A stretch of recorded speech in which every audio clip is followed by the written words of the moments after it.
Alright everyone, welcome back to another video. So today I'm going to be going over how to market your SaaS. Okay, so this might include things like case studies, and this is based on my own experience as someone who used to work in a SaaS company and done, digital marketing for SaaS. So this is based on my own experience as well as my own experience as a customer using a range of different SaaS products. Okay, so there are two main type of SaaS in my opinion. There's one which is the SaaS that's marketed to a specific sector. So by this I mean this is essentially the commoditized SaaS. So this is the SaaS that's available across, that pretty much a lot of people are trying to advertise. It's very saturated, and it's obviously there's a lot of competitors that have very similar products, but the way that this is marketed is that it's branded as that it's designed for a specific sector. So maybe it might be a SaaS that's designed, it might be a CRM product, and they say that this CRM product is designed for the real estate sector. And the whole time it might be the exact same as all the other CRM products on the market. But the way that it's branded is that it's just for real estate.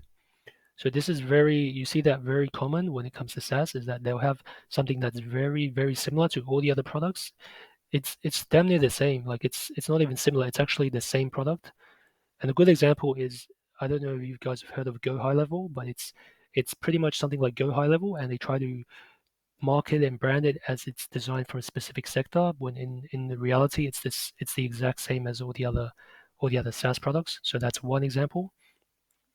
The second example is a SaaS that's actually designed for a specific sector. So it might be something that has specific features or benefits that's designed for a very specific sector and really fixes the actual sector's problems. So let's say your product is a CRM for electrical businesses. So maybe it helps them quote jobs, send invoices, manage their staff, timesheets, etc. Right? Now, if you think about it, most SaaS products can do this. Zoho can do this, HubSpot can do this. So it's not really different in any way. Essentially, it's the same thing, but it's just branded as it's for electrical businesses. Like they try to make it seem like it's specialized for electrical businesses, but really it's the same thing. It's basically white labeled. So that's what a lot of SaaS businesses do is they try to white label and they try to brand it as it's for this specific sector, when in reality you can use it for any sector. You can use it not just for electrical businesses. You can use Zoho, for example. You can use it for cleaning businesses. You can use it for plumbing businesses, accounting. It has use across all sectors. But the way they brand it is they try to make it seem like it's just for electrical businesses. So that's one example of how people market SaaS. Another example is okay, so yeah, so this is essentially it isn't necessarily specialized for that niche, but it still solves a common problem that the niche has. For example, a SaaS like Zoho can be used virtually for any sector. It can be used for real estate, physiotherapy, lawyers. It can be used across all sectors. But the key thing to note is that they brand it differently. It's like if you think of something like SaaS, just think of it like dropshipping, e-commerce, right? A lot of people they dropship products from China and they're the same products. They're the exact same, but they brand it differently, they package it differently, and they market it differently. And because they do that, that actually helps a lot to differentiate them from the competition, right? It helps to differentiate them. So that's one way that they do it. Okay. Now the other way is SaaS that's specifically designed for a sector.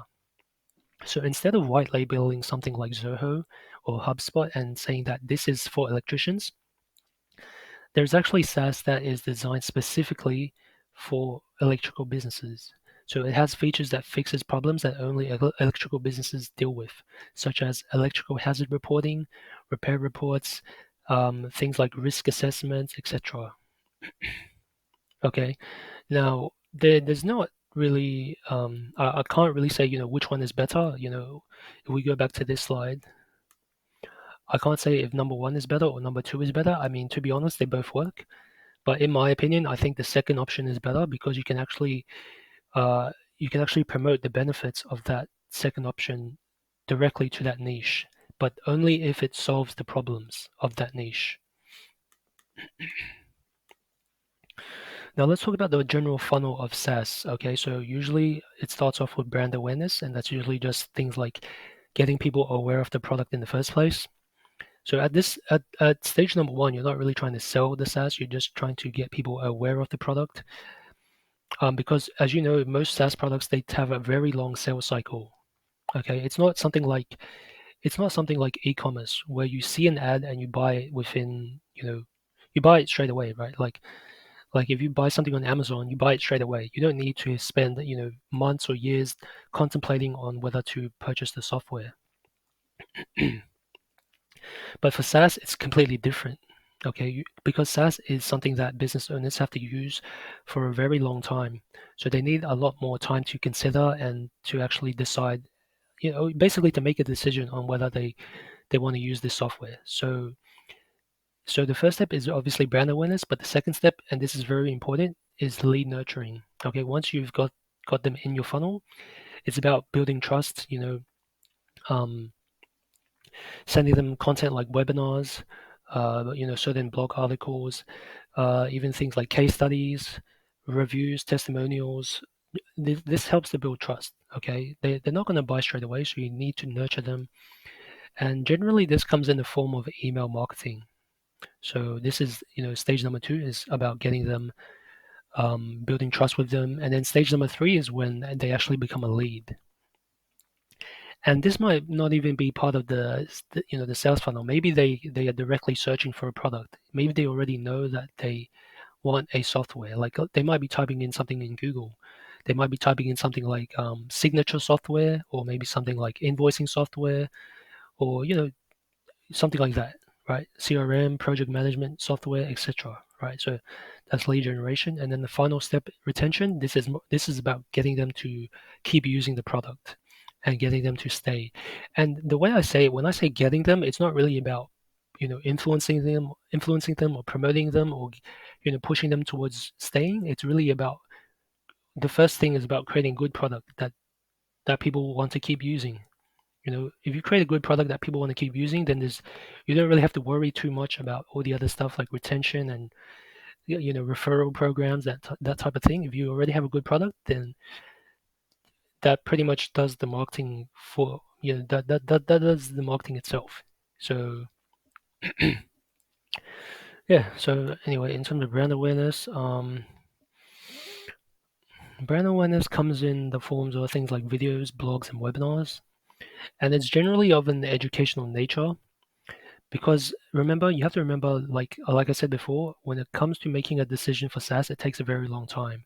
So this type of content is useful in getting them to, getting them to trust you more and build more trust with your product, and actually, understand how it can benefit them. So first step is brand awareness. You might have content like how to use Instagram for business, and then you might also collect their details, their email address, their name, their phone number, the company they work for, and then you can use this data to basically send them a bunch of emails.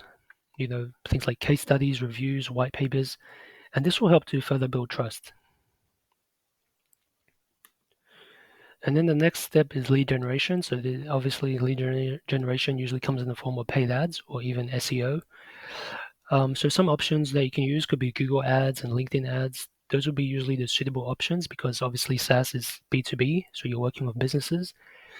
In terms of LinkedIn, LinkedIn is useful for demographic targeting, so you can target based on specific industries, specific job titles, specific job roles, even certain groups. That's really useful. So LinkedIn is definitely a good option. Google is useful for keyword targeting, so targeting specific search terms, for example, payment software, invoicing software, CRM software, right? So that's how you would use Google. And then the final step is retention. Retention, this can be in the form of emails. So you might send them emails about new discounts on software. Maybe they get a discount on the yearly plan. If they're on a monthly plan, they get a discount on the yearly plan. You might send them new offers. Maybe you might send them an offer for for an upgraded plan. Upgraded plan might come with extra benefits. Let's say it's an invoicing software. They only get a maximum of 30 invoices a month, right? So then the upgraded plan might be unlimited emails. So you might send them things like that through emails to kind of boost retention and also do things like upselling and downselling. And in terms of actual business operations, it's about maintaining strong support and strong service. It doesn't really matter how much new offers or discount you push if you don't have an actual strong support system and actual strong product, then it doesn't matter how effective your retention strategies are. Okay, so anyways, that basically is SaaS marketing in a nutshell. If you have any questions, please leave a comment or send me a message directly, and I'll be happy to answer that.